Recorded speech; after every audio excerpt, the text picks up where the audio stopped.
नमस्कार दोस्तों, आप सभी को डार्क ब्राउन स्टोरीज चैनल में आप सबका स्वागत है। एक अंधेरे में दिखाई देने वाली सड़क जिसमें घने पेड़ों की ओर से घिरी हुई है। एक कार की हेडलाइट्स अंधकार को छेदती हैं। मैं उस एकांत सड़क पर ड्राइव कर रहा था। रात के भयानक शांतता मुझे घेर ली थी। गाड़ी के इंजन की धीमी गरज और हल्की हवा में पत्तियों की सुस्ती की ध्वनि केवल सुनाई देती थी।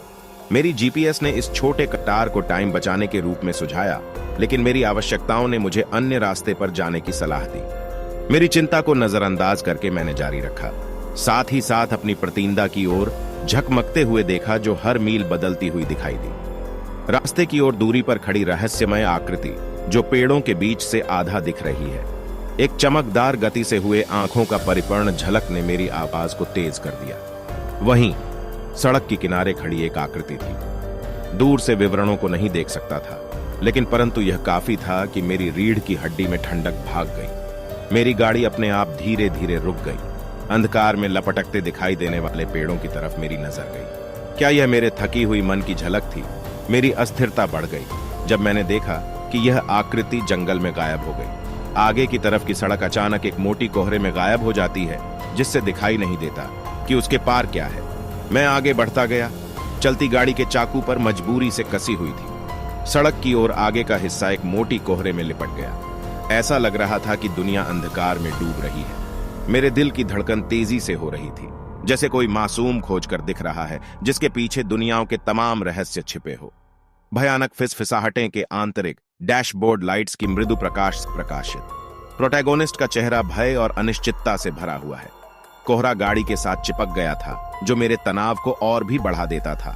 अचानक एक फिसफिसाने की आवाज गाड़ी के आंतरिक में गूंजी। मैंने मुड़कर देखा, लेकिन कहीं कोई नहीं था। आवाज सभी दिशाओं से आ रही थी, जैसे वह कहीं से और सभी जगह से आ रही हो। आंखों में घबराहट थी, लेकिन मैंने खुद को शांत रहने के लिए मजबूर किया। इसे मेरी काल्पनिकता से जुड़ा मान लिया। मिटी हुई गलियों और पिसी हुई इमारतों से घिरे पुराना बिगड़ी हुई शहर। कोहरा साड़ी गलियों में अचानक से मिटने लगा जब मैं देखने लगा कि मैं किसी पुराने शहर में आ चुका हूं। इमारतें बिगड़ी हुई थीं, खिड़कियां तोड़ी गई थीं और दरवाजे उनकी दरी पर लटक रहे थे। ऐसा लग रहा था मानो वक्त के अधिष्ठान में जकड़ी हुई एक भूत शहर है। मैंने वापस जाने की कोशिश की, लेकिन गाड़ी हिली नहीं। एक डर ने मुझे थाम लिया जब मैंने यह जान लिया कि मैं फंस गया हूं। एक टूटी हुई खिड़की में अपने प्रतिबिंब की तरफ टिक कर खड़े प्रोटैगोनिस्ट, जिसमें विकृत और बेचैन अभिव्यक्ति है। मैं गाड़ी से बाहर निकला।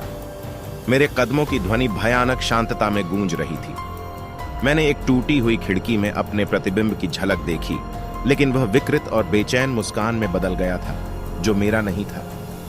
डर मेरी छाती में अवयव रहा। मैं मुड़ गया, लेकिन मैंने देखा कि बिगड़ी हुई चश्मिशों से मेरी ओर न दिखने वाली उबाऊ प्रतिबिंब विचलित अंदाज में मेरे दिशा निर्देशों को देख रही है। एक चमकीली गली जिसमें फ्लिकरिंग स्ट्रीट लाइट की रोशनी है, जो असामान्य छायाएं डाल रही है। दूरस्थ और भयानक हंसी आसमान में भर देती है। मैं ताव से बढ़ता रहा। शांतता के आकाश में मेरे प्रतिबिंब को तेज करने वाले चमकीले बल्ब की ओर बढ़ता रहा था। अचानक आकाश में भयानक भूतपूर्व हंसी भर गई। यह ऐसा था मानो सभी दिशाओं से आ रही हो, सभी तरफ से आ रही हो। मैंने अपने कदम तेज किए, दिल धड़क रहा था और एक गली पर पहुंच गया। एक फ्लिकरिंग स्ट्रीट लाइट असामान्य छायाएं डाल रही थी और उसकी धीरे चमक में मैंने एक बच्चे की तरह दिख रही आकृति को देखा, जो छायाओं के बीच में उछल रही थी। उनकी हंसी और भयानक हो रही थी। कोहरे से उभरते हुए एक समूह भूतपूर्व आकृतियां, जिनके चेहरे छिपे हुए हैं। मुख्य सड़क पर वापस आकर मैंने कोहरे से निकलते हुए एक समूह भूतपूर्व आकृतियां देखी। वे मेरी ओर चल रहे थे, उनके चेहरे छिपे हुए थे। मेरे दिल की धड़कन तेज हो गई जब मैंने समझ लिया कि ये गांव के लोग फिसफिसाने और हंसी को जीवंत करने वाले हैं। मैंने पुकारने की कोशिश की, लेकिन मेरी आवाज निकली नहीं। जैसे ही वे मेरी ओर आए, उनकी आकृतियां बदल गईं और मुख्य रूप से उनकी खोखली, अभिव्यक्तिहीन आंखें दिखाई दी। मुझे अंततः समझ आ गया, यह गांव शापित था। एक रात्रिक लूप में बंद, नींद से भी बुरी नींद में पड़ी डीढ़े गांव की भाग्यवशील जनता के साथ कोहरे में छिप रहे सड़क पर अपनी गाड़ी की ओर दौड़ते हुए प्रोटैगोनिस्ट भूतपूर्व आकृतियां उनका पीछा कर रही हैं। भय भीतर में उबल उठा, डर से ज्यादा ताकतवर हो गया।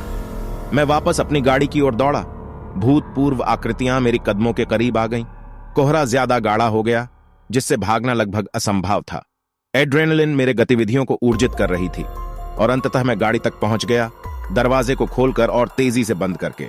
प्रोटैगोनिस्ट जो दिखाई देते हैं जब वे पीछे की दिशा में बढ़ रहे हैं, स्टीयरिंग व्हील को कसकर पकड़ते हुए, आंखों में आश्चर्यचकित नजरों के साथ। मैंने गैस पेडल पर मोहर मारी। गाड़ी जोरदारी से ध्वनि कर रही थी।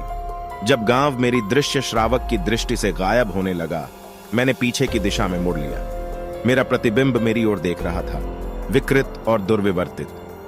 सत्य मुझे अचानक लगा। मैंने इस गांव की भयानक दुनिया के एक हिस्से के बदल गए प्रतिबिंब